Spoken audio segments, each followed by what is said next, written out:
This is where it all starts, with your LG TV waiting to be unpacked and set up. My first tip, entertainment this big goes a lot easier when there are two of you, especially for the first few setup steps.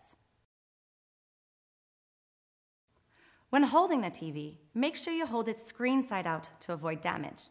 Hold the top and the bottom of the TV frame carefully, just like this, with the TV secure in the palm of your hand.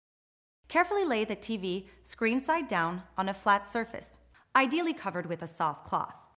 This is a good time to get familiar with all the accessories that are indicated at the beginning of your owner's manual. You'll find the remote, the stand components, the video cables, polishing cloth, and of course, the owner's manual. And on your 3D TVs, battery-free 3D glasses are included. You'll find more videos like these to get you familiar with your LG TV right from the start.